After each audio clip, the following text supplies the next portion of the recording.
Hi, this is Molly Cheshire, and this is Meetings with Remarkable People. Our guest is Robert Ashford, and he is a professor of law at Syracuse University College of Law, and also a binary economicist? How would you say that? A binary economist. Binary economist. And you were saying that it doesn't really take any credentials to be such a thing. How did you happen to become a binary economist? Well, I learned binary economics from a man named Louis Kelso, who was a corporate finance attorney, and I learned this theory of binary economics, and I think when you learn it thoroughly, you become a binary economist. And also you went to Harvard. I graduated from Harvard Law School with honors. I have undergraduate majors in physics and in English from the University of South Florida. I did graduate work at Stanford University. I'm a founder of a field called socioeconomics. And I'm an author with Rodney Shakespeare, a book called Binary Economics, The New Paradigm. Now, what exactly is binary economics? Because, Paula has been, trying to get me on the bandwagon, and I'm kind of on board, except, every time it's explained to me, it sounds great, but I never can really get a very succinct, cogent explanation that I can sort of tell people. Well, it is not easy to get a complete, succinct statement of it because it tends to dispel fundamental conceptions that people are operating under, so the words mean something different. I can summarize it in 3 propositions, but until you clean up the misconceptions that people have about these words, they may not mean a lot. Well, let's just go ahead. Here's the three statement summary. Capital and labor each do work. That is to say, they each produce goods and services. Technology makes capital much more productive than labor. And the more broadly capital is acquired with the earnings of capital, the more we will profitably employ unused capacity and promote growth. So now I've summarized it. Wait, the last one is the one that it gives me a little bit of a hang-up. The more broadly capital is acquired with the earnings of capital, the more we will profitably employ unused capacity and promote economic growth. Those are the 3 principles. But there's a lot of sort of groundwork that has to be done first. Okay. And that I'd like to explain to you and why it's important. I'm all ears. Okay. So and I please forgive me if I start with some things that may seem very simple because they help sort of soften the groundwork. We're all working with preconceptions. And if the preconceptions are wrong, then no matter how much we desire to do something, if we're on the wrong foundation, it just doesn't work. And I think that's a part of the economic crisis we're dealing right now. If Paula has up there the first chart, there's a little chart that shows a drawing, and the question is are this 2 faces or a vase? And Molly very brightly said, because she can see it either way, well, it could be 2 faces and a vase, and I don't quarrel with that. But if you could imagine going to a tribe of people before there was pottery and showing this drawing, the most educated person in the tribe might not be able to see that there's something that it could be a vase. That is to say, it takes an experiential quality or maybe a leap in imagination. Now, there might be someone in that tribe that would sort of get a flash on what's in the middle and conceive, well, hey, we might be able to make vases, and suddenly we'd be able to carry water. Somebody might do that, but it takes a leap. And it's important to recognize that all of the organizing interpretive function of seeing the vase. Okay. And the interesting thing about this is that all of the interpretive function of seeing the faces doesn't lead you to the vase. So if you start with the notion that these are 2 faces... Well, only if, like in the past, 10,000 years, they've had vases, so before then you wouldn't have even had the concept of it. So if you, just by way of analogy, if you had somebody who's convinced that these are faces and you point to what looks like a nose, and you say, that's an indentation in this face, and they keep on saying, well, why isn't it a nose? Why isn't, why is, kind of problem is there until you begin seeing a different conception. So, and that's a part of binary economics. And I have another example. This is just to explain to you and to the listeners, the viewers, what kind of adjustment you have to make. And I also tell my audiences this. Every morning, if you look to the east, you see the sunrise. And every evening, if you look to the west, you see the sunset. And it's, any nation, any gender, any class, any race, they all see it the same way. But it's a complete illusion. The sun does not rise and the sun does not set. The earth is spinning. It's an illusion built on a false premise. And Galileo, when he tried to propose that in 1600, almost got burned at the stake. I say burned as a stake. He almost got burned for that. He had an academic freedom problem. The first guy to propose that was a guy named Aristarchus, who was either a Greek Egyptian or a Greek Egyptian, depending upon your nationality. But at any rate, it took about 1,400 years to get it. Now, I actually made that presentation, and there was to a Nobel Prize winner in chemistry. And he said, well, it's all relative. You could see the earth going around the sun, or the sun going around the earth. It's all relative. And I said, oh, on the contrary, Professor. If the sun goes around the earth, Newton's laws make no sense. And the whole foundation of modern science is not there. It's only when you understand that the earth is spinning that you can explain why apples fall and the planets don't fall to earth. So in other words, when you start with a new foundation, this is a simple beginning. It's tried to make people, including me, humble. When you offer a new foundation, it changes the way you think of everything. So every solution you have to poverty, every solution you have to injustice, every solution you have to dishonesty, every solution is put into play if you really want to open your mind. And that's the first lesson of binary economics. It's offering something that changes the way we think about everything for the last 300 years. So that's the first beginning about binary economics. So then I go to chart 2, and you've got two different things in there. Chart 2 is a sort of a rendition of what I call productive capacity and real production. It's a rough graph.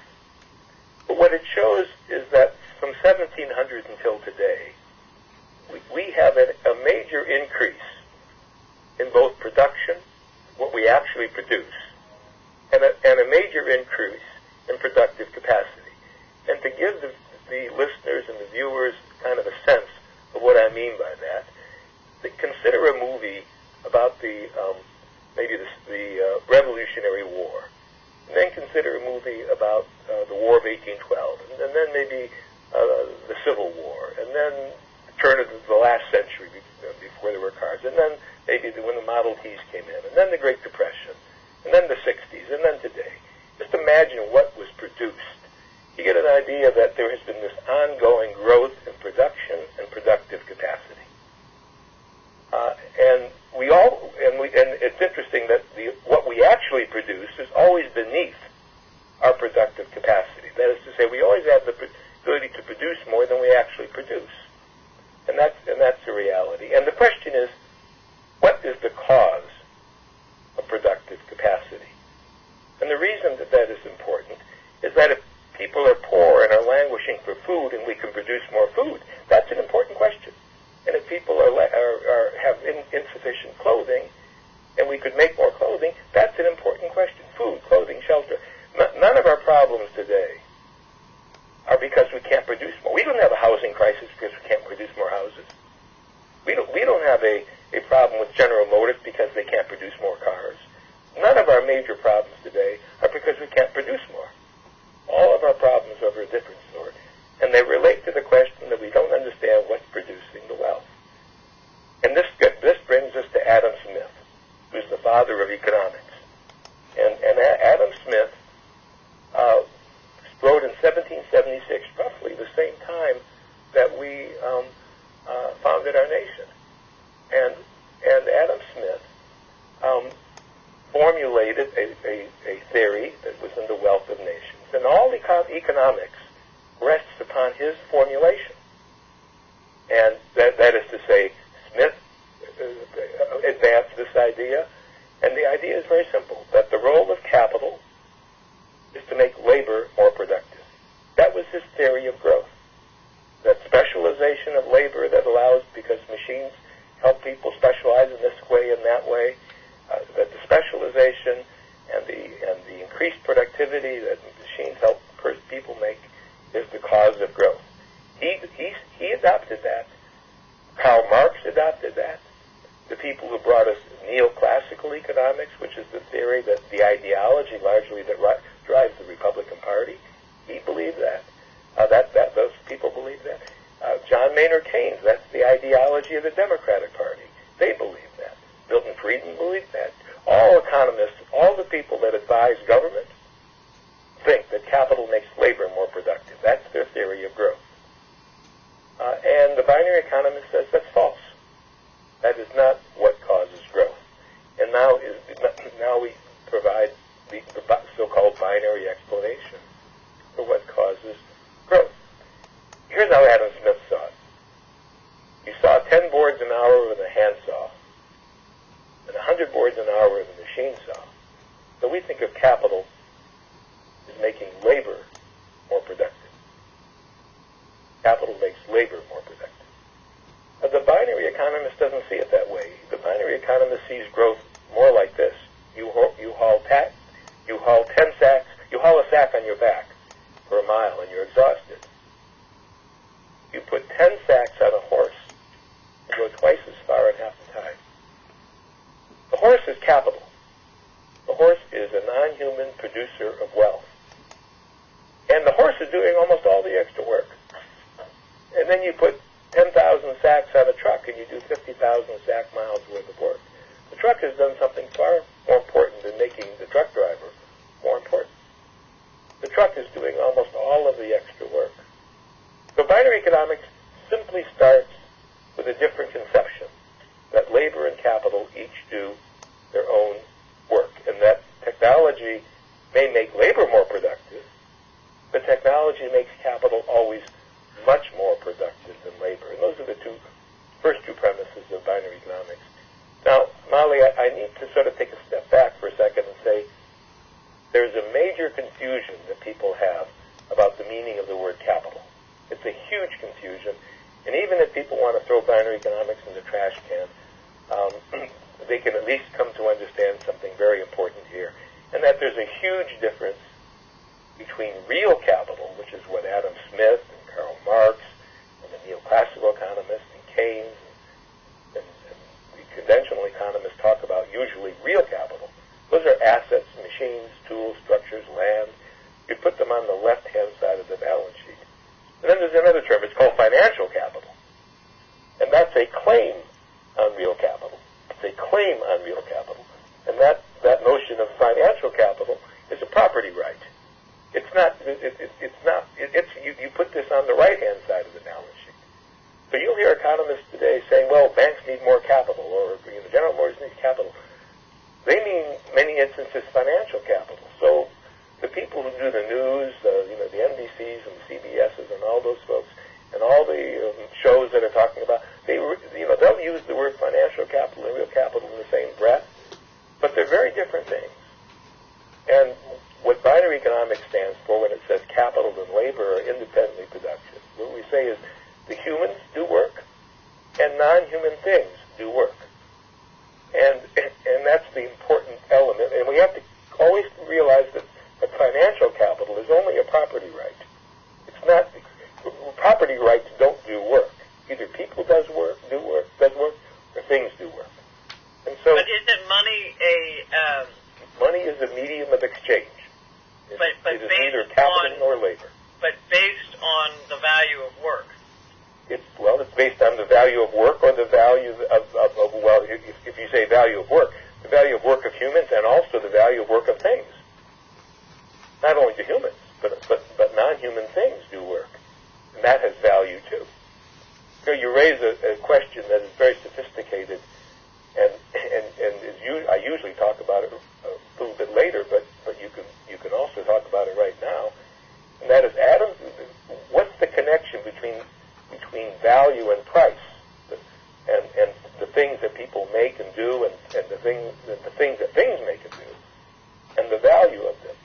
Adam Smith believed that things are worth the work people are willing to do to get them. That's the theory, the things are worth the work people are willing to do to get them. And that bubbles up all the way till today. But that's a mistake. It's only part of the picture. Okay. And think of it this way. Let's suppose we had a society where we had no horses. If you want to haul a sack from A to B, what's it worth? It's worth the work you're willing to do that. Or if you're better at shining shoes than hauling sacks, you might shine a lot of shoes, get money, and pay somebody else to haul the sack. But work would be entirely the function of the work. The value of doing things would be the work people are willing to do to get them. But if you have a horse, then getting a horse from A to B is not simply a function of the work you're willing to do. It may be a function of the work you're willing to let your horse do.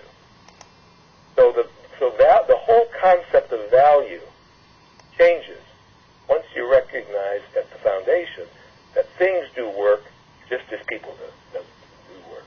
And that's one of the things that's so foundational about it. Right now, and I'm sort of fast-forwarding ahead, right now, if you look at the wealth studies of people like Dr. Edward Wolf from NYU, 1% of the people roughly own 50% of the wealth, 10% own 90%, and 90% own the rest, and most people have a negative net worth and don't own much of anything. Well, if you don't own much of anything, things are worth the work you're willing to do to get them. But if you earn half of your income from capital, things will be the work you're willing to let your capital do. Right. When you change the distribution of income, you change the price of Lamborghinis and bread. Every price changes. Economists are fond of saying that prices in a free market determine distribution, but they don't often teach, yes, but distribution determines prices. It's entirely a circular. And binary economics goes to the foundation of that circular by recognizing that the distribution of capital ownership is a fundamental factor that people have been ignoring. So let me move on there, if I may, just to another issue. Yeah, that's fine. Because understanding that capital is independent, we use the word independently productive, that's the sort of binary lingo. And saying it's independently productive doesn't mean that people and things don't cooperate together. For example, I put 10 sacks on the horse and lead the horse, and I say the horse is independently productive. I may still have to lead the horse, but the work of hauling is being done by the horse, not by me. And so instead, if I put 10 sacks on 10 individuals and did the leading, nobody would deny that each independent person was doing his own work. So the idea that capital is independently productive is important. And once you see that capital is independently productive, then you discover it has 6 marvelous powers. First power that capital has that is totally obscured by left-wing and right-wing economics is that, well, it's not really obscured so much. It's the only one that's revealed. Capital substitutes for labor. And that, in fact, they talk about that. So we always hear about the capital substitution for labor. But that's a very confusing term if the object is to help people understand what their economic rights and responsibilities are. The truth is you almost never merely substitute the work of capital for the work of labor. The truth is that any time you have a substitution of capital for labor, you get vastly more productive power. We can't compete with horses for hauling or trucks. Anytime you have a technological advance that makes a new capital instrument worth employing. So capital not only replaces labor, capital vastly supplements the work done by labor by doing much more work of its own. The third thing capital does, which contributes to growth and has nothing to do with labor productivity, is that capital does work that labor never can do. It sounds very surprising to people, but you know that when you think about it, a farmer never grew an apple. All a farmer can do is help a tree grow an apple better, right. But the tree grows the apple. Right. And this idea that we're growing more apples, so human productivity is the cause of that, obscures all the work done by the trees, doesn't it? Right. So capital does work that labor can never do. We marvel at the computer revolution. We will never make a computer chip on our own. Our hands are too big. We need to guide instruments to make computer chips. We can't fly. There are millions of things that capital does that labor can never do. It not only replaces labor, it not only vastly supplements labor by doing more of the work that labor already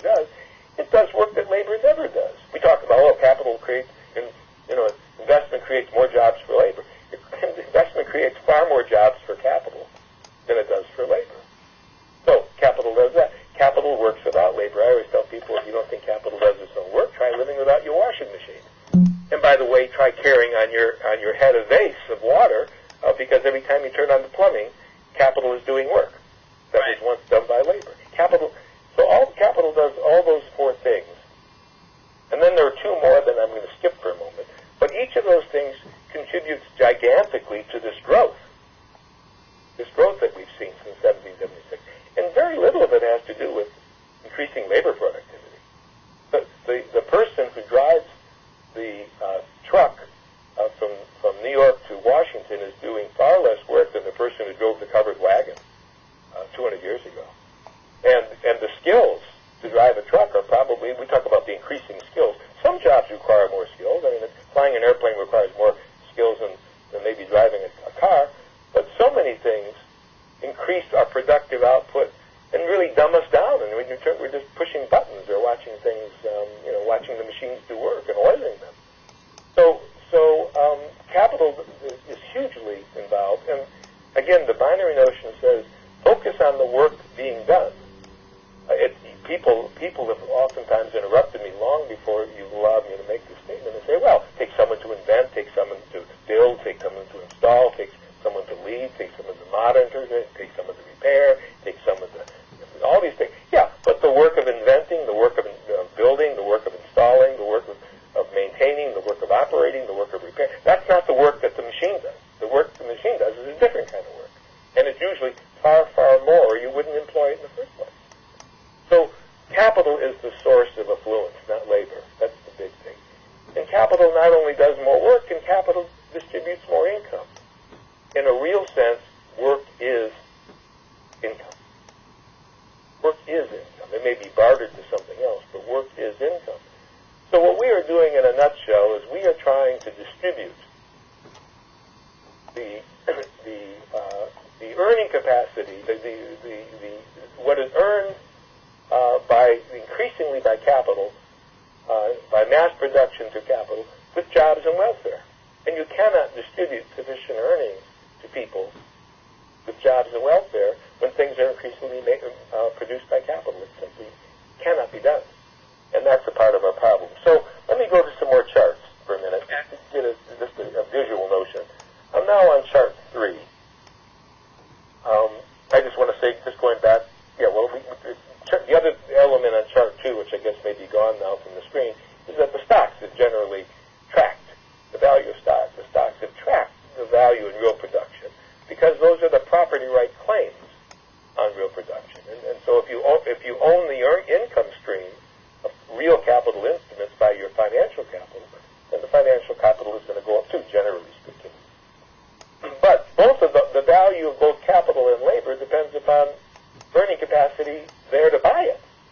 And that's what the conventional system misses. Now, chart 3 simply shows, with the donkey example, that originally you have all human input, 100% is labor and no capital.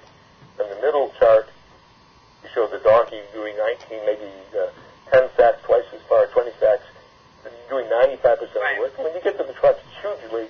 So the binary notion sees, if you flip down to the bottom chart there, figure 5.5 it's called, labor productiveness, which means labor work done or productive capacity, hasn't increased over time. The difference in productive capacity is the instruments. So there's that. So we move on. And so and then you go to chart, this may be going too much in detail, but for every task, most tasks, many tasks, start with all human work. But as machines begin replacing it, the human level goes down, that's the A part and B, and the capital input goes up. That's for every chart.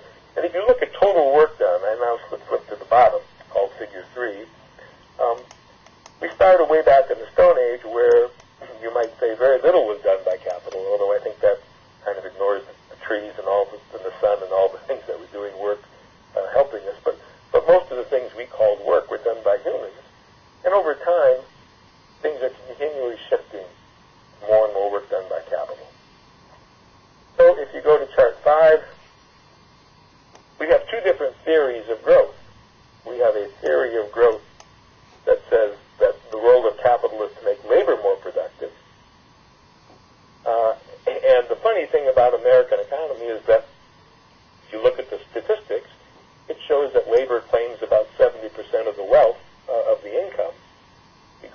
60 and 70%. It may be a little bit down right now. It goes up and down. And the return on capital, that is dividend, the earnings of the companies and so on and so forth, are at about 30%. And that's been constant over time. So this top chart sort of shows what the theory of Adam Smith is. That is to say, labor is doing most of the work and earning most of the income. The binary notion says it's really the capital. That's what's on the base on the bottom. It's really the capital is doing most of the. We all see the same growth, but how you explain it is very different. Capital now is doing most of the work, and the labor input is fundamentally hasn't changed, or if anything, we're working less than we were 100 years ago. Although, of course, to maintain living, that paradox is people are working more. You hear the thing, jobs, there are plenty of jobs. I've got 3 of them. It takes 3 jobs now to earn what people earned a few years ago. It takes a wife and a husband both to work and leave the children at home now to do. So we got this problem because we're trying to distribute the increasing output of capital and labor through wages and welfare. And that really can't be done. And the chart number 6 shows the binary theory of what happens. And that is to say, what really happens is that capital is doing most of the work. These percentages are just arbitrary. You could have 70% and 25% labor, or 70 and 30. The numbers are rough. But we basically tax the capital in different ways, and we support the price of labor. And we add the welfare payments to that. So we shift the earning capacity of capital to labor. And if you see that going on over a long time, I now go to chart 7. When people ask, why do we have this economic crisis that we have right now? And there are many reasons. One reason could be greed. Second reason could be stupidity. Another reason could be faulty regulation. These are all things tossed about. There are those that say that the problem is too much regulation. Those are sort of the free marketeers and all. They all have different theories. But here's a binary theory that says all of these others may contribute, but there's something more fundamental to the process. And now I've got the same chart that we saw before in chart 5, but think of the top line as being GNP. That is to say, our gross national product, what we make and sell. Uh-huh. And then you've got a line below it that is what people. It's also rising, but not as high. And that is, it's rising with wages, it's rising with welfare payments, and it's rising with government spending. We have much more government spending than we do, apart from welfare. When people say we don't believe in government spending, look at the military. We're spending tons of money. Well, and Homeland Security. I mean, it's the largest expansion of... Sure. So we have increasing government spending. I mean, the right wing says we don't want Keynesianism, but the right, President Bush's, I don't, call him my president, but Bush's expenditures on things are all Keynesian. It's, you tax and you spend. That's what he's doing, and borrow and spend. So what you've got of the purchasing power, you've got wages, you got welfare, you got government spending, including borrowing. What closes the gap? What closes the gap is consumer credit. So we're giving people credit to acquire what they cannot afford by their earnings, and hoping eventually down the road we will be able to pay for that. That explains in a very deep sense, whether people are cheating on the edges or not, that explains in a very deep sense what's going on. You cannot expect people to have sufficient earning capacity to acquire what is produced if you distribute by wages and welfare, because that's not what's producing the wealth. You need a return from capital. And that becomes the binary solution to the problem. Now, I said there were 4 powers of capital: replace labor, vastly supplement labor, do things that labor can never do, and work without labor, like that oil derrick in the ground. After people have done the work to do it, you go through Texas and you see these things just with geothermal energy pumping. I mean, there's so much work done without any labor, or just the minimal labor of pushing a button. So the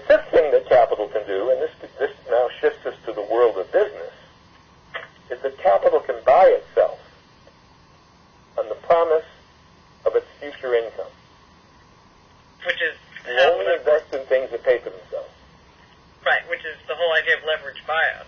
Well, it is a part of leveraged buyouts. That's exactly right, because the thing you're buying will pay for it. It's also the theory of 100% financing to buy an apartment building. If you can get 100% loan to buy an apartment building and the rents will pay for the building, right? Then capital pays for itself, and the rich insist on capital paying for itself at a highly competitive rate, because they don't. Once you own enough so that your consumption capacity is met 5 or 10 times over, you've got all this excess earning capacity, so you can demand the cream. You can say, I won't invest unless this thing pays for itself, at a very fast rate, in 5 years, 3 years. Whereas a poor person might say, hey, I would be willing to invest if it just pays for itself in 10 years. That's good enough for me. But that person doesn't get to compete, because the institutions don't let that person compete. So these are deeper causes than just greed and deeper causes than just stupidity. They have to do with understanding the natural laws that are at work here. By the way, I haven't yet argued that broader ownership is good. I simply am going to argue that broader ownership will soak up unused capacity and promote growth. Whether it's good or not, I leave to others. You can have that department. I'm teaching a natural law. Okay. Okay. So now, chart number 7.1 has to do with something that I created. Partly inspiration for that was my corporations classes that I teach, but also some wonderful things that Paula Gloria said. She recognized very astutely that an awful lot of people that are concerned about the poor and working people, she noticed that they feel alienated from the corporation. And I can see why. When 1% own people own 50% of the wealth and 10% own 90%, and at least 90% scrambling for the rest of the 10%, and then they're all being ground into poverty more and more because we're shifting work from labor to capital at a technologically accelerating rate, you can come to hate the corporation. But I always say a corporation is just like a hammer. With a hammer you can hammer someone's brains out, you can build a house. Corporation is nothing more than a tool. And this explains, in large part, this single chart, 7.1, says a lot about what people need to know about corporations. And I can take just a few minutes to talk about that. The corporation is an artificial entity. It's controlled by a board of directors. It has officers who are agents. And it's always interested in growing more. And that's where you see that growth box up there. And it has relations with people. There's a big debate in corporate law that says, is a corporation an independent entity, or is it a nexus of contract between the people contracting with the corporation? The right-wing people try to maintain it's just a nexus of contract and doesn't have an independent personality. The left wing tends to say it does. I'm kind of like you, Molly, when I saw the base and the bases. I think it's kind of both.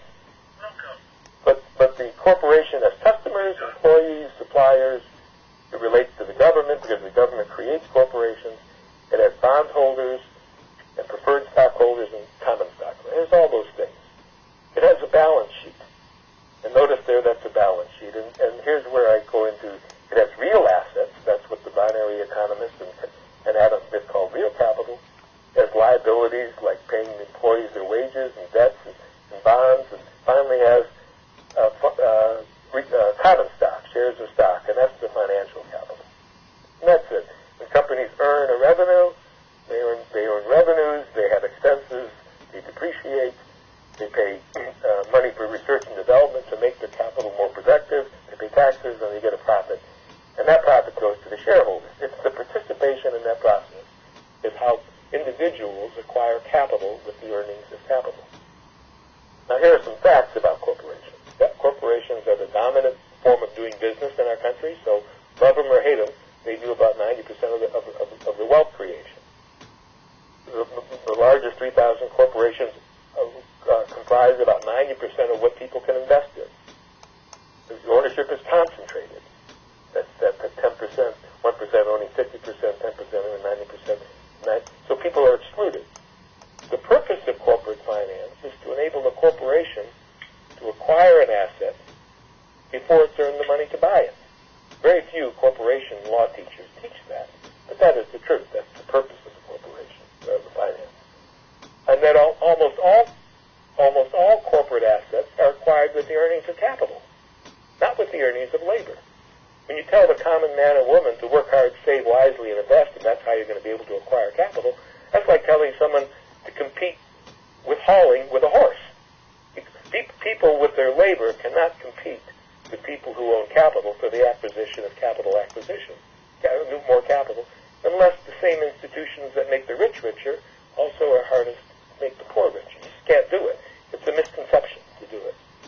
So that brings us to a statement that I want to make that says that the most important right that economic right that people need, that they don't understand that they need, is the right to acquire capital with the earnings of capital. Not the right to acquire capital with the earnings of labor. Not just the right to acquire capital, but a very specific right. The right to acquire capital with the earnings of capital. Now, Molly, I'll bet you that unless you've read something I've written or talked to me or talked to one of the few binary economists in the world, you've never heard about that right. How is that a right, and how do you do it? Yeah. How do you do it? But before I answer that question, I just want to I would like to emphasize for the listeners that here is a right that you folks have probably listened to thousands of hours of news, thousands of hours of financial advice, thousands of hours of people telling you this is what you need to know, and you've never heard in so many words of the right to acquire capital with the earnings of capital as being an important right. So think about that. As you leave this show and go to other shows and think about what you're being told, think about the fact that you've never heard of the right to acquire capital with the earnings of capital. And just allow me, before I address your good question already, to make another point. I think most of the 20th century, the controversy was all about the right to acquire capital with the earnings of capital, except for the Nazi interlude. The East and the West were fighting over whether the right to acquire capital with the earnings of capital would remain a private right. That's the essence of capitalism. Or whether it would be outlawed. That's the essence of communism. When Karl Marx sought to create a system of economic justice, he concluded that he had to extinguish the right to acquire capital with the earnings of capital. So, ladies and gentlemen, boys and girls, when you think about, you're right, think about the fact that the whole 20th century passed and almost nobody told you that there's an important right that the Rockefellers insist on, and DuPonts, and the Gateses, and the Buffetts, and all those people on Wall Street insist upon, but it's not a right that has been focused upon as something that you also need for your economic well-being. So there's that. And now Molly's good question, well, how do you do it? Let me start by repeating for a minute the third proposition in binary economics. The third proposition in binary economics is that the more broadly capital is acquired with the earnings of capital, in other words, the more broadly the ownership of capital will result from capital buying itself, paying for itself, the more we will profitably soak up unused capacity, and the more we will promote growth. By enabling poor people to acquire capital with the earnings of capital, we will have an effective market means of distributing earning power through owning power, and therefore be able to buy what we can already produce but can't sell. It's a systemic solution. And saying it another way, economists readily agree that the incentive to build a capital instrument today depends upon anticipated earning capacity, purchasing power tomorrow. Since today you can only build the instrument and you can only employ it after you've built it. That is, you build it today and you employ it tomorrow. You build it this year, you employ it next year. The investment today depends upon foreseeable purchasing power in the future, which means that, and this is where they fall apart, which means that the distribution of ownership in the future, if it's broad, will create more incentive to employ unused capacity today and invest more today. There's a mathematical relationship. It's like a natural law. that says the more broadly capital is acquired with the earnings of capital, the more we will soak up unused capacity and promote growth. And there's that relationship. Now, I don't know how much more time we have. We may need to do a second show, but I just want to say on a matter of theory, if you look at Adam Smith, Karl Marx, the people who brought us neoclassical economics, that's in the English world, that's a guy named Alfred Marshall, John Maynard Keynes, John Kenneth Galbraith, Milton Friedman, you look at any economist, none of them believe that the more broadly capital is acquired with the earnings of capital, the more you will soak up unused capacity and promote growth. They disagree about all sorts of things. And they fight, and they've been fighting, in their proxies and their followers have been fighting for years. The Democrats and the Republicans are fighting, but none of them, all of them implicitly say that the distribution of capital ownership is not fundamentally important. They all agree on that one point. And yet I think we have more unused capacity today than we had 100 years ago. If we wanted to feed and clothe and shelter the world, it would be easier to do it today than 100 years ago. We have growing unused capacity. We have a static concentration of ownership, and none of these approaches have solved the problem. One of the things a scientist does when you've got 6 theories or 5 theories that fail to solve a problem is simply say, let's find out what they all agree upon and reverse that assumption.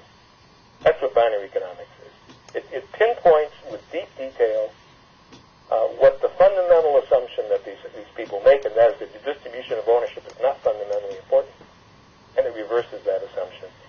And to act on that assumption... Wait, when you say the communists are yes. all about distribution of ownership? Yeah, their proposition is that rather than have ownership owned by a plutocracy, it's better to be owned by the state.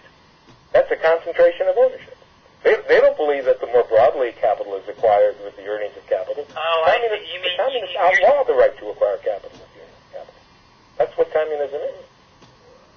Well, but... I think that real capitalism is a broader acquisition of capital. Well, plutocratic capitalism is what we have today. 1% of the people own 50% of the wealth. No, that wasn't true in Soviet Russia. What I'm saying is that communism, I don't think that they... The way I understand communism, it shouldn't be as the state owns everything, the people own everything. Well, if the people own everything, how is income distributed in a communist state? By way of labor. And if it's not labor, then welfare. It's not distributed any differently than it is in the... Well, that's the way it's been in practice. But, well, it's the way... You can't own capital unless you can own its earnings. There's no market for capital when it's publicly owned. I see what you're saying. A co-op is not the same thing. A co-op is one person, one vote.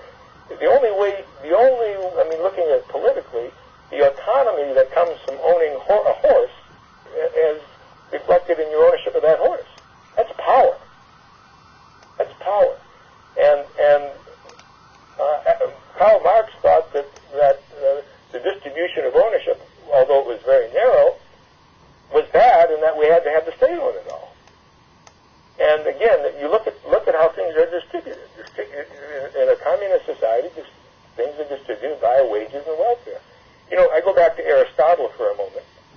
He had 3 kinds of people. There were the house owners. That's where the word we get the economics. They had the wherewithal to run households and big farms and things like that.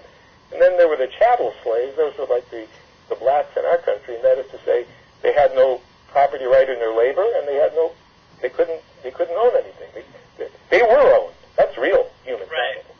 And then there were the middle people that weren't owned, but they could only work with their wages. They were called wage slaves. When you have a system in which you cannot own capital, you cannot be independent. Right. So real autonomy comes from capital ownership. And the capital that buys itself for the rich, as an aggregate, can buy itself even more profitably when more people are cut into the process. We kind of need, I know we only have an hour, we kind of need, and I'm happy to do it. Paul, how much time do we have? Second hour to explain how you do it. But I'm willing to start right now, but we're now at that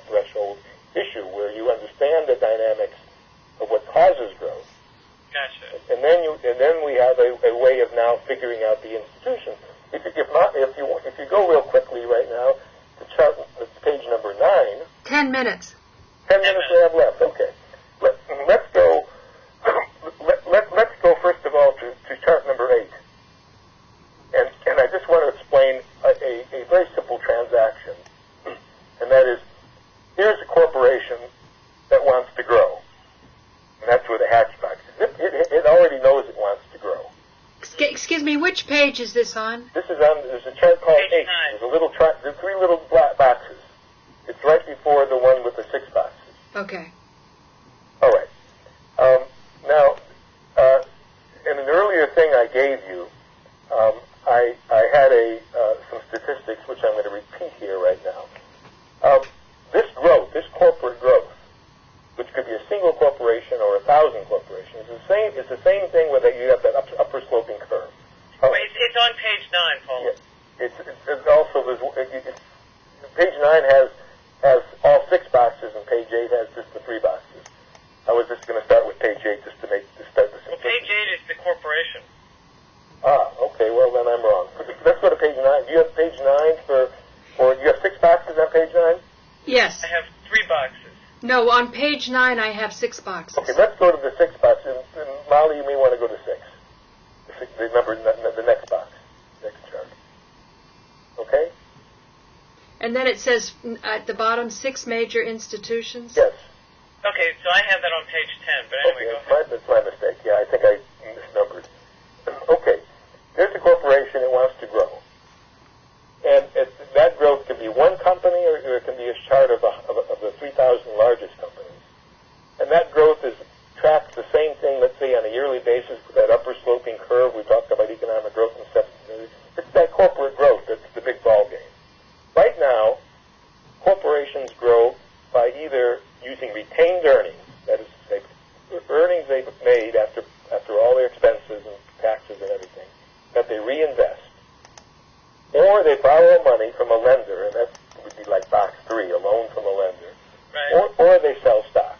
Now, the statistics over the last 30 years basically are that about 70% of new capital is acquired with retained earnings. That's the earnings of capital, not labor.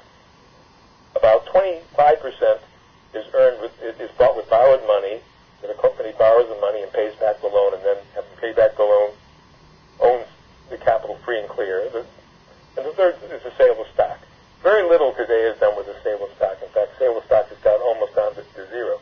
But all 3 methods involve acquiring capital with the earnings of capital and concentrating, increasing earning capacity in a relatively small group of people.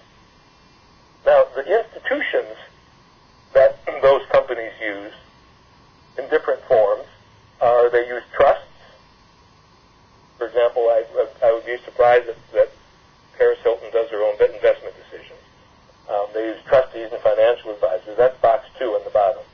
They use lenders that try to borrow as much money as they can.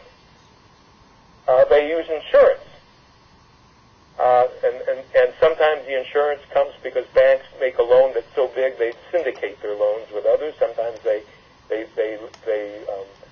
sell futures, hedges on it, but they're insurance mechanisms.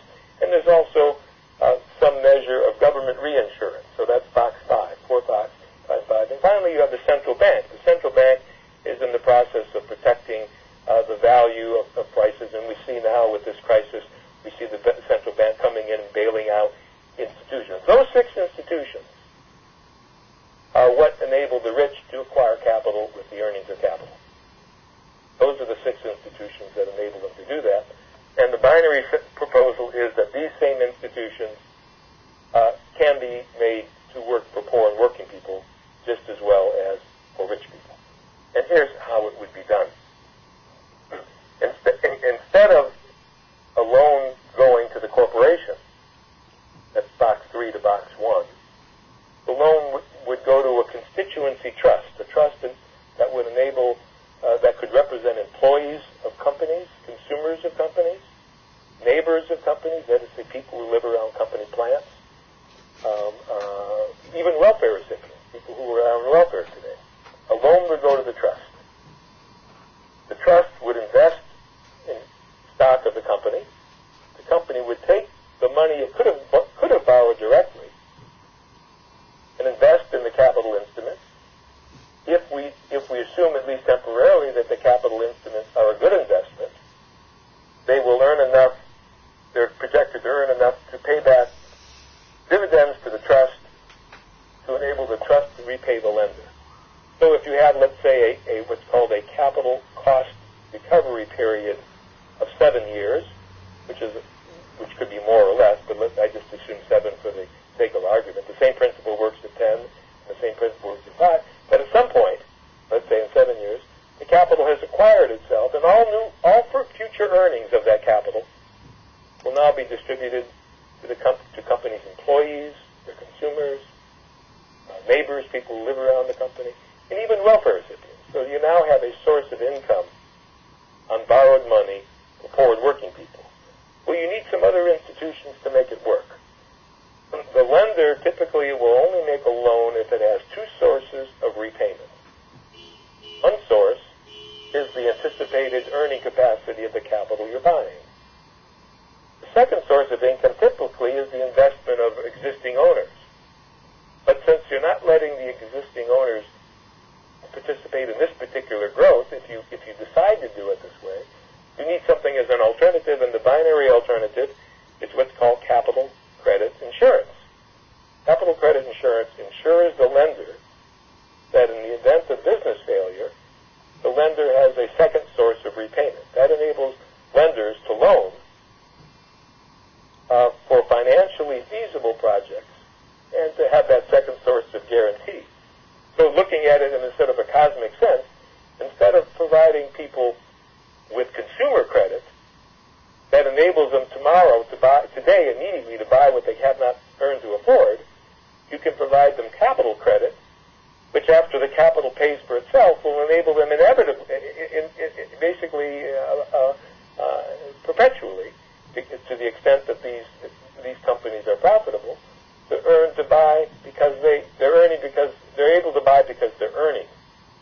So capital credit rather than consumer credit becomes the fundamental strategy. Rather than enabling people to buy what they cannot afford, which is how we've goosed the present system, which only has had the effect of making rich people richer until the Ponzi scheme finally collapses. You enable people to acquire capital with the earnings of capital, and then, therefore, after that process goes on, they're able to afford. It's the difference between giving people apples and enabling them to buy trees so they can grow their own apples, except through the corporate mechanism. So then there's a proposal of capital credit reinsurance. That is to say, the private industry of capital credit insurance may not grow as fast unless the government is willing to be a reinsurer.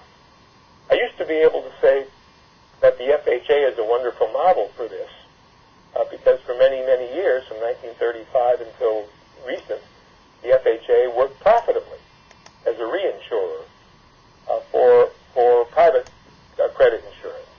The last couple of years, it's been so screwed up because we continue to enable, we continue to try to distribute earning capacity through wages and welfare and consumer credit, that even that system has gone sour now. But in principle, it's not sour, and we could get back to that position.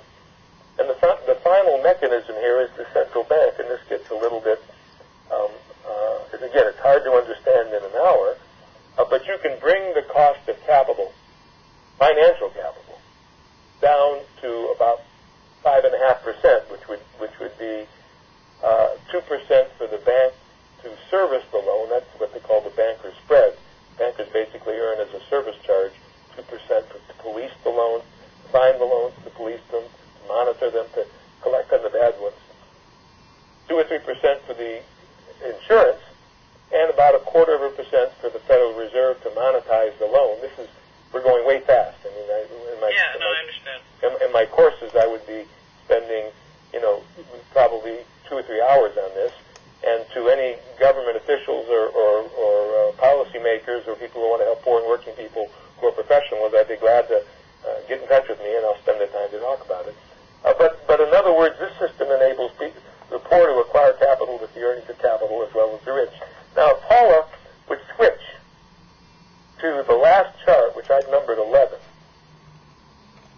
we can get an idea of the third premise of binary economics. That is, the more broadly capital is acquired with the earnings of capital, the more we will profitably employ unused capacity and promote growth.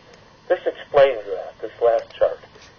The chart at the top has the 6 boxes again, and in the bottom, called Figure 2, it has a projection of how this would work over time. If you assume a capital cost recovery period, at the time it takes the capital to pay for itself on borrowed money, in year 8, 1 year's worth of capital will have paid for itself. And so that capital now begins having a rate of return. In year 9, 2 years' worth of capital will have paid for itself. In year 10, 3 years' worth of capital will pay for itself. So by year 10, it's tripled what you had in the first year. And it grows up. So by year 14, 7 of the 14 annual acquisitions have paid for themselves. And that goes on all the way. It's what they say in math is a logarithmic curve. It goes on to the point where in the long run, if we're concerned not only about ourselves but our children and grandchildren, we have a process whereby the increasing productiveness of capital, real capital, can be acquired by people and continually distribute the earnings of capital to those through ownership. Not through working, not through welfare, but through ownership. And here's my proposition next. If you could imagine the American economy working, having there are 2 American economies. One's the one that we could have established in 1957 when Louis Kelso first wrote about this, and the other one's the economy that we did establish. So that if we had started this way back when, the first, in a sense, no income is changed, no distribution of income has changed significantly in the first 7 years, but in order for Ford and General Motors to recognize that in year 8 there's more earning capacity than there would have been if ownership had remained concentrated, they're going to need to rev up more. More people will buy more soft drinks. Coke and Pepsi have to begin worrying. You can't just start producing more on the dime. Every company has some unused capacity, but there's a ratio. When you begin soaking up your unused capacity, that cushion for spikes in the market, you begin needing to invest more. So if General Motors and Ford, let's say, has a 3-year horizon to increase their capacity, they have suppliers. Those people begin revving up sooner. This distributional growth factor begins materializing fairly early in the process. We don't know how early it will produce, but it does have that effect. And so throughout this process, you have a growing demand, and not a penny worth of this demand has been redistributed. And every part of it is voluntary. It all spawns from the world. And Molly, I said, and also, if you were still the queen of the world, and rather than feed, clothe, and shelter the world, you loved unused capacity. So just like the pyramids, the pharaohs loved pyramids, you wanted to build more. You could go into Flint, Michigan with your entourage and see a plant in mothballs and say, "Not enough. I want 5 plants in Flint, Michigan. Each one bigger than the one before. Each one shaped with a pyramid with my name on it." You could build 5. We have the capacity to make more unused capacity. We are at the kazoo with unused capacity, with no rational solution as to how to do it, except this one. Now, how does this if you see the connection, notice I haven't argued that it's good for people to own capital. 1 minute. Okay. So the unanswered question here is that if somebody like Marley understood this, how would it affect issues of greed? How would it affect issues of avarice? How would it affect issues of self-interest? How would it affect issues of stupidity, of thought? I say it would change the dynamics of all of those things, and also the dynamics of politics as well. And I'd be glad to spend an hour just talking about that. And that's about it. That's what I think. Well, I think that we've scratched the surface, and I agree. I think that we have another round to go. So, thank you so much for joining us. And I think this is a fascinating topic, and especially in these financial times, that people might actually be looking at new solutions to old issues. And I really appreciate you elucidating this. And especially, I think the last part of what you were talking about needs further discussion. I would love to do it at any time. Okay. Well, thank you so much. It's been Robert Ashford, and this is Meetings with Remarkable People. I'm Molly Cheshire, and thank you for joining me. My pleasure. Thank you. All right. Okay, thanks, guys. Yes. Yeah, because Robert, basically, I feel like the whole